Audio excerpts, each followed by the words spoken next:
we've got to find ways to separate that past from the present and build something that is fair and futuristic in a way that it could really lift communities up instead of continuously pulling communities down. To make sure that we make our officers more accountable. We make our policing strategies more transparent. We use it to deploy the requisite kinds of resources in communities. We are not going to use new technology to replicate old biases, and this haunting oppression that we have is not going to find its way into our data sets. Hello and welcome to this episode of the Teens and AI podcast. Today we talk with the incredible Renée Cummings about AI in the criminal justice system and her exciting new research into trauma-informed approaches to AI and AI algorithms. I'm also joined by my co-host Anisha. So can you start by telling us a bit about your career and your academic background and what you're up to nowadays? Certainly. So at the moment, I am the data activist in residence at the School of Data Science at the University of Virginia. I'm also a community scholar at Columbia University, where my work is research at the intersection of criminal justice and artificial intelligence. Before that, I spent about 15 years as a criminal justice and law enforcement consultant, working with law enforcement agencies and training police officers internationally on best practice crime prevention, best practice violence prevention, best practice homicide reduction, working with juvenile justice, juvenile delinquency prevention, also working with child protection and really building up a platform for what I call trauma-informed criminal justice, which looks at the adverse childhood experiences that children face, something like early exposure to violence or intergenerational trauma, and how these things impact the trajectory of a child or may bring a child face to face with the criminal justice system. Before that, I had a very solid career in journalism and broadcasting. I also did some time as a sportscaster. I worked in entertainment and in entertainment media. I worked in government affairs, public affairs, publicity, as well as in academia. So it has been a really solid career that took me on a trajectory that moved me from a journalist and then into a therapist, working in a therapeutic community with persons who were substance abuse, struggling with issues of substance abuse, and just working in criminal justice. I mean, much of my work, as most people would realize, is linked to justice, social justice, racial justice, now in tech, looking at design justice, ethical AI, and just trying to use technology to build a world that is responsible, mindful, kind, empathetic, and trustworthy. So the next question that I have for you is, can you tell us a bit about the various ways in which AI is currently being used in the criminal justice system to predict and identify crime? Certainly. So one of the most popular would be big data policing, which is considered predictive policing, the application of predictive analytics to crime fighting. That's the most popular. Some of the other ways it's being used would be in the corrections setting to look at public safety issues as it pertains to risk assessment tools to determine whether or not someone should receive parole. It's also being used in sentencing. Again, algorithms are really reimagining, and then sometimes not in the best way, the administration of justice. So we have risk assessment tools that are predicting what we call recidivism, whether or not someone is going to reoffend. We also have it in public safety. Think about all the CCTV cameras that are around you, surveillance technologies that are unfortunately being deployed disproportionately in Black and brown communities. Also, as a matter of supporting immigration efforts, and of course in a very draconian way to track persons who are looking for some sort of refugee status in a new space, also being used in protest action. Particularly in the United States, we saw the application of artificial intelligence and tracking tools and technologies, facial recognition, being deployed against individuals, particularly young people, teenagers, who were protesting against police violence, who were in support of really rethinking the ways in which policing is deployed in the United States. So in a myriad of ways, in a sociological way, it's being used to design more and more psychometric testing tools. It's being applied to something like lie detectors. It's being used in positive ways as well, looking at victim relationships, particularly victims of sexual assault, and trying to build other types of relationships using things like chatbots. So it's being deployed in ways that are very positive, and it's being deployed in ways in which we must check publicly. Picking up on something you said earlier about crime prediction technology and about the fact in the US there's a really big issue with over-policing in certain areas and certain communities. And my question for you is, can crime predicting algorithms and AI ever be used fairly, or will they not just pick up on these existing biases that we need to eradicate from the US justice system? Right, certainly. So the question is this.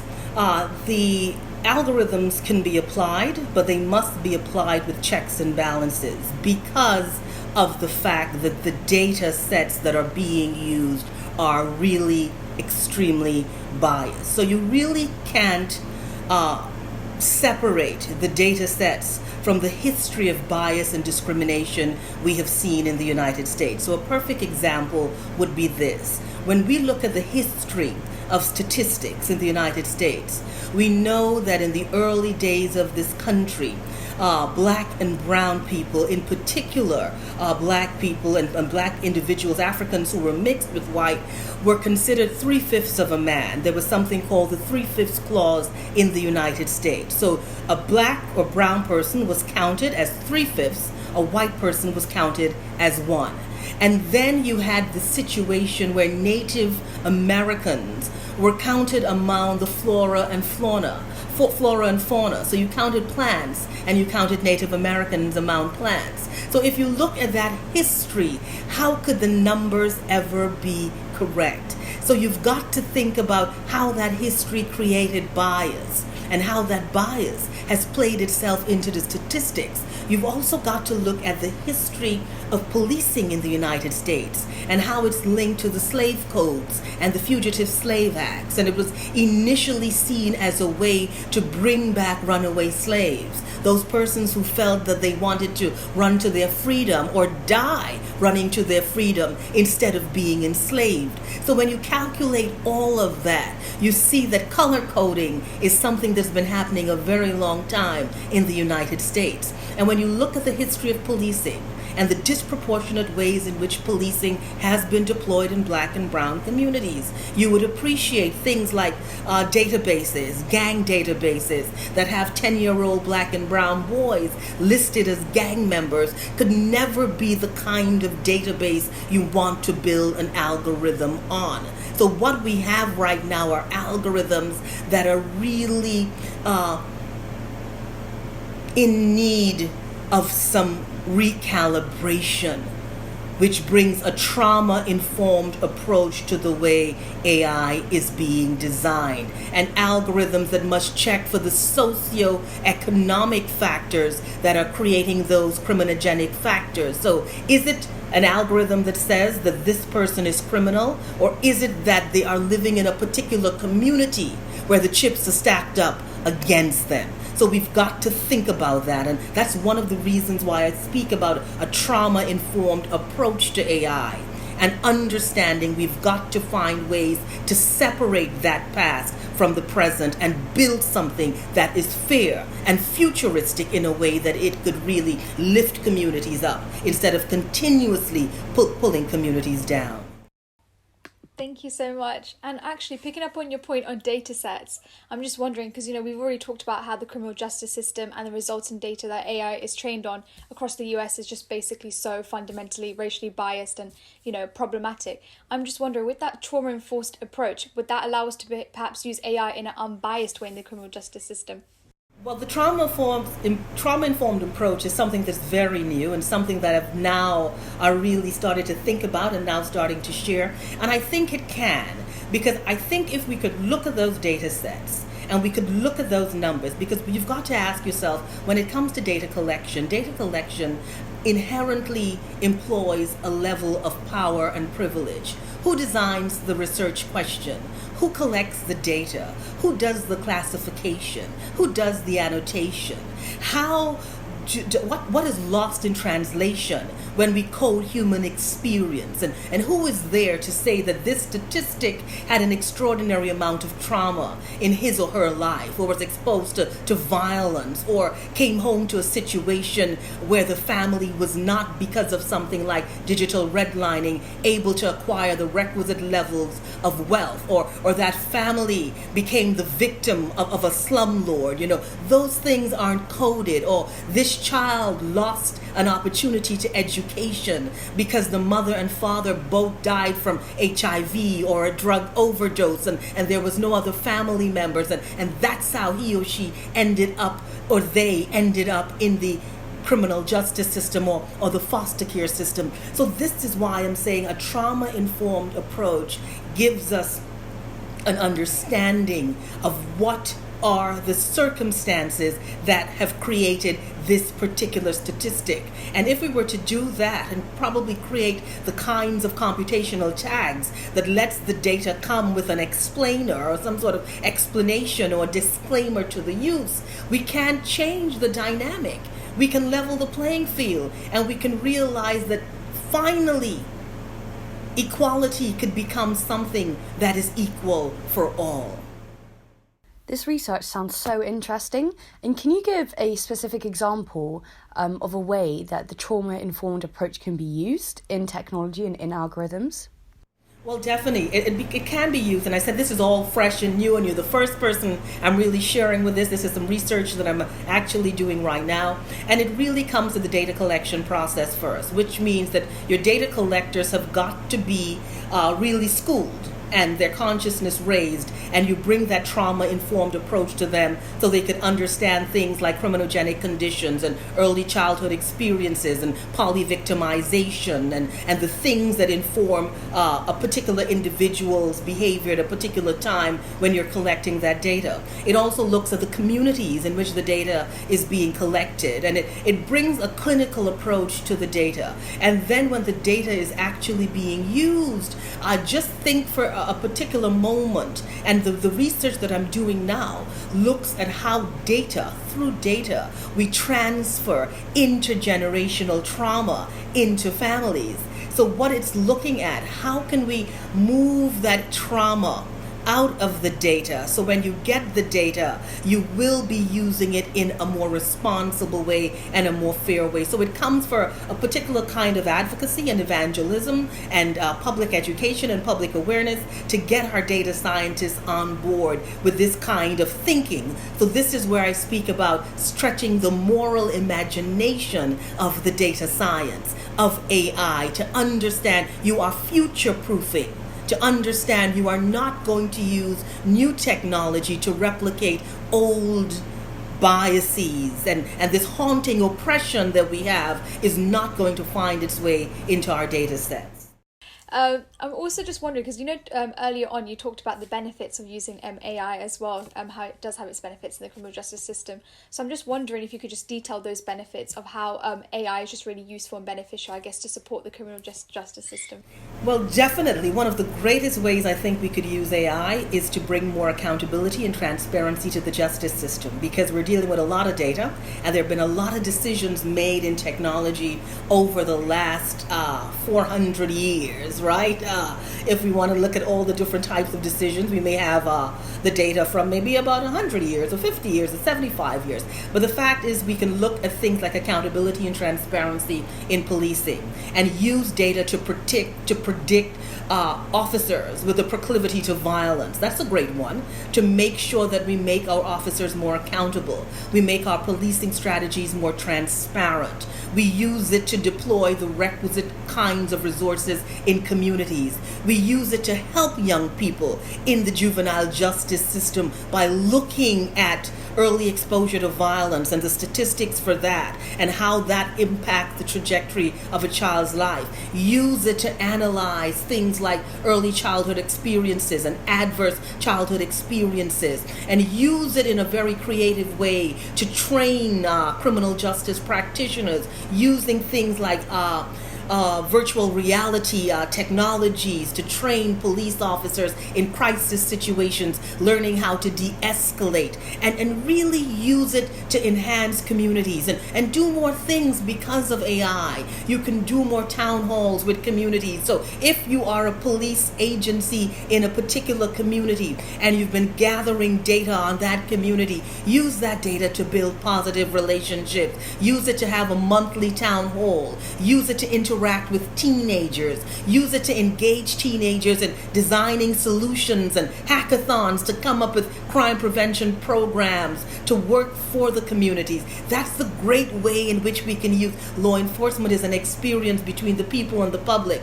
The people are the police and the public are the people, and we've said that for so long in policing, and I think this technology gives us an opportunity to bring the public and the police together to reduce a crime rate. The police and the public are co-producers, and now we have something like AI that could really inspire new, innovative, imaginative, interactive ways in which we can police. And I think AI has the potential. I love this technology. I love what it can do, but we've got to use it ethically, imaginatively, and we've got to pay attention to diversity, equity, and inclusion, and include those three tenets into any strategy that's being developed or deployed. That's really interesting. And can you talk a bit about your views on facial recognition? We saw after the brutal and awful murder of George Floyd that a lot of companies, big tech companies, put a moratorium on research into facial recognition and use of those technologies. What do you see in the future of facial recognition and its use in the criminal justice system? Can we ever use it in an unbiased way? Well, I think big tech pulling back and putting a moratorium on the development of facial recognition technology was indeed the right move. I think the technology at this moment is way too immature. It has been built on biased data sets. Once again, it discriminates against black and brown people. It really has overpromised and has not delivered. And it's a way to really try. It really should not be used. At this moment in time, it should not be used. Biometric technologies are different. We use biometric technologies to get into our phone with our faces, to do our banking, and to do many things. But this is why ethical AI is so important. Facial recognition is not a mature enough technology. I don't think it has been built with the right ethical drive, because I will say this to you, and as a criminologist and a criminal psychologist, I think when we come to design AI, what motivates the imagination? What motivates the imagination? Ethics must do that when it comes to design. Do we sit and say, when we're designing facial recognition technologies to use in a law enforcement situation, are we designing it to capture black and brown people? Or are we designing it to capture all people? And usually it's being designed to capture black and brown people. So the premise in which it's being designed starts from a place of bias and discrimination. So when it comes to facial recognition, I think we should just put a halt on that at this moment. And if there are companies that want to look at ways in which they think they could make it, equitable, well, then that's fine. But then you've got to bring that to the test of the public and the stakeholders. And there's very robust and rigorous and vibrant ethical AI community. And you've got to bring it in front of the social justice and the racial justice activists. And you've got to bring it in front of the data activists. And you've got to bring it in front of all of those stakeholders before you even try to deploy that on the street. So, when it comes to facial recognition, I say, push back completely. Keep that hold take the money that you want to spend on developing that and flood that money into communities that need it. Flood that money, all the money that has been spent on facial recognition technology. Imagine if that money was spread all across the world to bring more black and brown teenagers into STEM. What would benefit the world more? And can you talk a bit about how AI is currently being used in reform and how you hope to see it used in the future of the reformation system? Well, I think at the moment when it comes to using an AI in reform, that is something that's very new. I will highlight one program at Columbia University that's been a pipeline program that's for returning citizens formerly incarcerated, and they've actually been training them in coding and AI and assisting them in using the technology to solve social challenges. So that's a fantastic way to use the technology, to deploy it as a learning tool to build capacity and to build economic mobility. So when individuals are coming out of the criminal justice system, they can get a job of worth and a job that can help them sustain themselves and their families. So it's a great way to upskill our incarcerated brothers and sisters as they come out of the criminal justice system. The other way that it's being used in a very positive way, to me, would be how it's being used among victims.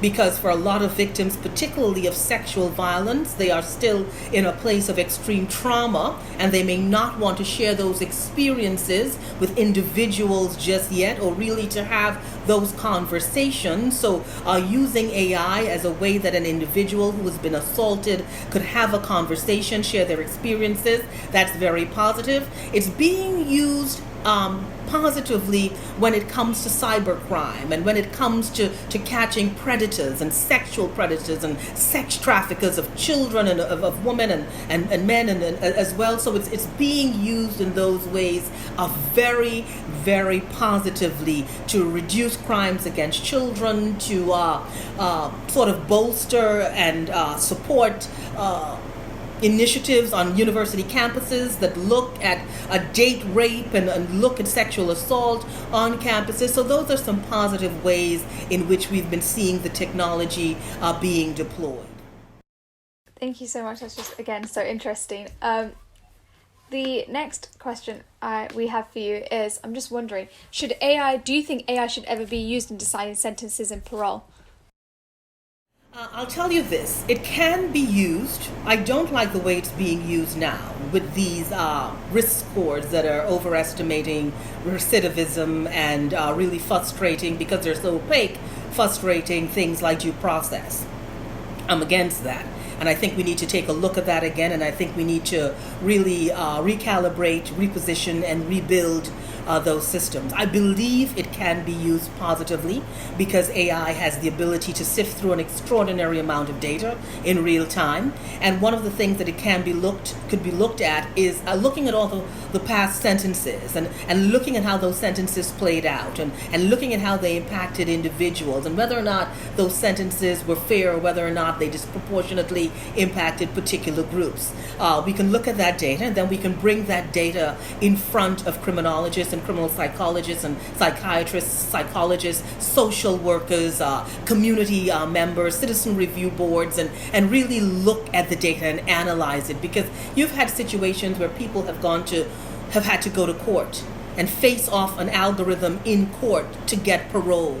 And this is after you've done 15 years and you have done 15 extraordinary years and been an exemplary individual in an incarcerated space. And now it's time for you to go home, and this algorithm, because of the sort of biases that have been baked into its design. The other ways in which we've got to look at that would be explainability and individuals having a right to challenge their accusers. So this is one of the things that needs to happen in the criminal justice system.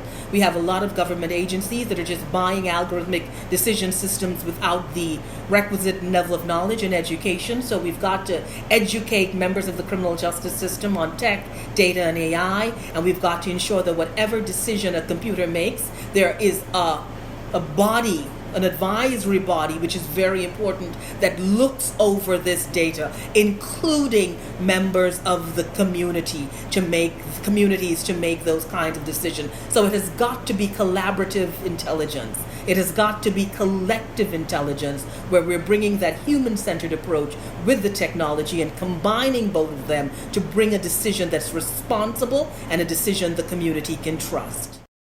And I want to finish by asking the question we ask all of our guests, and that is, what are the biggest challenges that our younger generation will face in the future of AI and technology?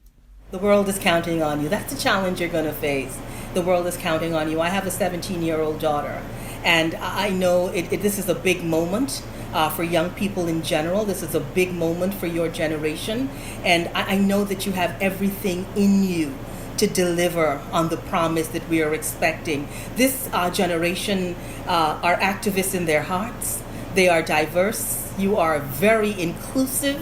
You believe in equity. You believe in justice. You believe in what is right. And I think a lot of people sometimes question whether or not teenagers can get it done. But if we look at every generation, it's the teenagers who have grown into the leaders. But I think because you have been born into technology, and because technology is your language, I think you have everything in you. You have the extraordinary talent. You're brilliant, you're dynamic, you're beautiful. I don't think there's any challenge. The challenge is to give each and every one of you equal resources to go out there, trailblaze, and create the magic that you have inside of you.